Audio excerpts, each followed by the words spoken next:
বিসমিল্লাহির রহমানির রহিম। এটাই আমার পেজের প্রথম ভিডিও। মাত্র টিউশন শেষ করে বাসা দিয়ে যাচ্ছিলাম, ভাবলাম আপনাদের সাথে একটু গল্প করতে করতে যাওয়া যাক।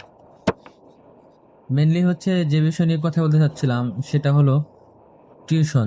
যেহেতু আমি মাত্র টিউশনি থেকে বেরোলাম, আর ভাবলাম যে তাহলে টিউশন নিয়ে আমার যা অভিজ্ঞতা আছে সেটা আপনার সাথে শেয়ার করি। যদি আমার এই অভিজ্ঞতার কথা শুনে কারো যদি কোনো উপকার হয় তাহলে তো আমার জন্য ভালোই হলো। এই আমরা যারা ঢাকা শহরে টিউশনি করি, এই যারা টিউশনি করে আসলে তারাই খুব কাছ থেকে ঢাকা শহরের মানুষগুলোকে দেখার বা তাদের সাথে মেশার সুযোগ হয়। মনে করেন আমি প্রায় আজকে 6-7 বছর ধরে টিউশনি করি। তো এই টিউশনি করার মধ্যে ঢাকা শহরে দুই ধরনের মানুষ আমি দেখছি। একটা হচ্ছে ভালো ফ্যামিলিগুলা, আর একটা হচ্ছে বা কিছুটা হচ্ছে বেশি বোঝে যে ফ্যামিলিগুলা, খারাপ ফ্যামিলিগুলা আর কি। খুব ভালো ফ্যামিলিগুলা আপনাকে হচ্ছে টিচার হিসাবে যথেষ্ট সম্মান দেয় এবং ভালোবাসে, কারণ তারা বোঝে যে একটা শিক্ষকের মূল্য কত বেশি, বা একটা শিক্ষক আহ, তার ছেলেকে বা মেয়েকে কত কষ্ট করে পড়ায়, সব ঠিকঠাক করে গোছায় দেয়, ভালো রেজাল্ট করতে সাহায্য করে। এই জন্য হচ্ছে ওনারা আপনার হচ্ছে টিচারদেরকে খুবই পরিমাণ সম্মান করে। আবার অন্যদিকে সেকেন্ড ফ্যামিলি আছে যেগুলা, যাই হোক যেটা বলতেছিলাম আপনাদের সাথে, তো দ্বিতীয় কিছু ফ্যামিলি আছে, এরা হচ্ছে ওভার বোঝে। মনে করেন আপনি তো যখন টিউশনি করাতে যাবেন বা পড়াতে যাবেন ওদের বাসায়, প্রথম কথা তো আপনার সাথে এমন ভাবে ট্রিট করবে মনে হবে যেন আপনি ওদের বাসার কাজের লোক। এছাড়াও হচ্ছে আবার আপনার বিভিন্ন ভাবে জ্ঞান দিবে যে এভাবে পড়াবা, ওভাবে পড়াবা। এখন কথা হচ্ছে আপনি যদি এভাবে পড়াবে বা ওভাবে পড়াবে, কিভাবে পড়াবে এত ভালোই বুঝতেন, তো আপনার টিচার রাখার প্রয়োজন কি ছিল? আপনি নিজেই বাসায় পড়াতেন।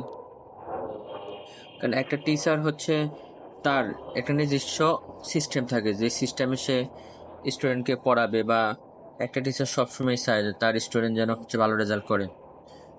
এমন কোনো টিচার আসলে আজ পর্যন্ত আমি দেখি নাই যে টিচার, যে শিক্ষক কখনো এটা চাইছে যে তার স্টুডেন্ট খারাপ রেজাল্ট করুক বা তার স্টুডেন্ট ফেল করুক। এমন টিচার আসলে আমি কখনো আজ পর্যন্ত দেখি নাই। তো আর প্রত্যেক টিচারেরই পড়ানোর একটা আলাদা আলাদা সিস্টেম আছে। মনে করেন আমি যেভাবে পড়াই হয়তো আপনি এভাবে পড়াবেন না, বা হচ্ছে আপনি আমাকে যেভাবে বুদ্ধি দিচ্ছেন হয়তো আমি ওইভাবে পড়াই না।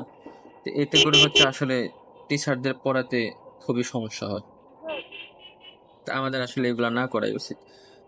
আবার হচ্ছে এছাড়া আবার কিছু কিছু পরিবার আছে হচ্ছে, মনে করেন এই টিচার নেয়, নিয়ে হচ্ছে 1 মাস 2 মাস এরকম পড়ায় তারপরে 1 মাসের বেতন দেয়, দিয়ে বাকি 1 মাসের টাকা দেয় না। এখন হচ্ছে এগুলা নিয়ে তো আর কথা বলা যায় না, বা বারবার ফোন দিয়ে টাকাও চাওয়া যায় না যে হচ্ছে আমার বেতনটি দিয়ে দেন। এগুলো সম্পূর্ণ হচ্ছে নিজের মন মানসিকতার উপর।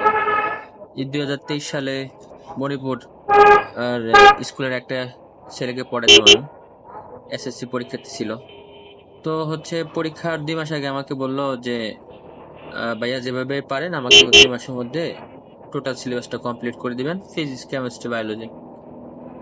তো বললাম ঠিক আছে, সমস্যা নেই।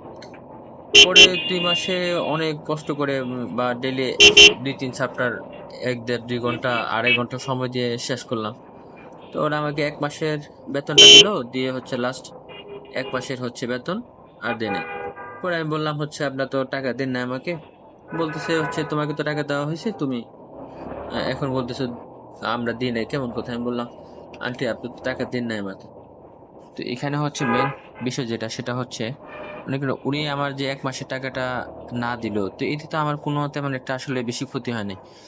কিন্তু উনি এই যে আমার এই টাকাটার জন্য সারা জীবন হচ্ছে একটা দায়বদ্ধতার মধ্যে থাকবে, কারণ আমি তো এটা কখনো ছাড়বো না। হচ্ছে আমার দাবি,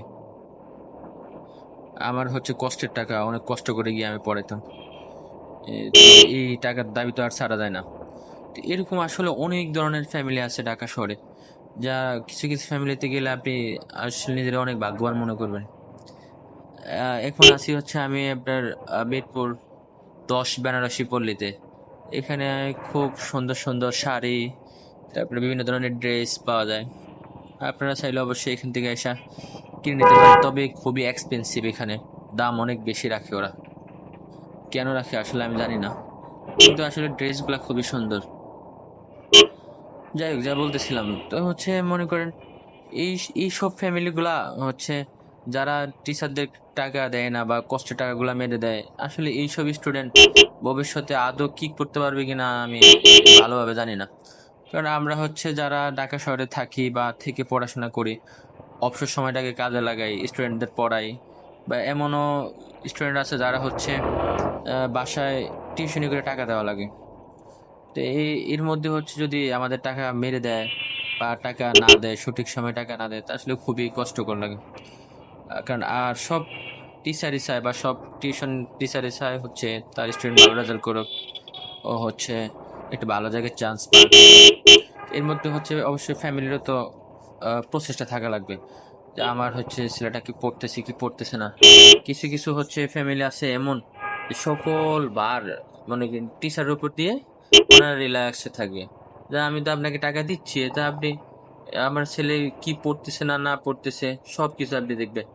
এর কথা হলো হচ্ছে আমি আপনার ছেলেকে পড়াই বা মেয়েকে পড়াই হচ্ছে 1 ঘন্টা বা 2 ঘন্টা, বাকি 20-22 ঘন্টা তো হচ্ছে আপনার কাছেই থাকে। আপনি যদি তখন তাকে আপনার রাইট ওয়েতে না নেন, তো পরে যদি আমাদের উপর দোষ দেন বা বলেন যে স্যার ভালো না, তাহলে তা আসলে খুবই দুঃখজনক। যাই হোক, যেটা হচ্ছে মেন বিষয় সেটা হলো এরকম বিভিন্ন ধরনের হচ্ছে আসলে এই লোক আছে, এদের সাথে আসলে এভাবে মিশে চলতে হয় বা হচ্ছে আহ ভালো লাগা খারাপ লাগা কাজ করে। এই সব মিলে হচ্ছে টিউশনি করা যেতে হয় আর কি, যেটা হচ্ছে মেন কথা। যাই হোক, কথা বলতে বলতে আসলে অনেক কথাই বলে পেলাম আপনাদের সাথে। আর আমিও হচ্ছে প্রায় চলে আসছি বাসার কাছাকাছি, যে সামনেই হচ্ছে আমার বাসা। হচ্ছে মেনলি আর একটা কথা হচ্ছে কি, যে শিক্ষক আসলে একটা জাতির কারিগর, এদেরকে আসলে সবাইকে সম্মান করা উচিত। সব ফ্যামিলির এই শিক্ষকদেরকে ভালোবাসা উচিত, সম্মান করা উচিত, এবং হচ্ছে তাদের যে প্রাপ্য যে অধিকারটা সেটা হচ্ছে বা প্রাপ্য যে সম্মানটা সেটাও দেওয়া উচিত আর কি। যাই হোক, কথা বলতে বলতে চলে আসলাম। দেখা হবে আবার আপনাদের সাথে অন্য কোনো ভিডিওতে।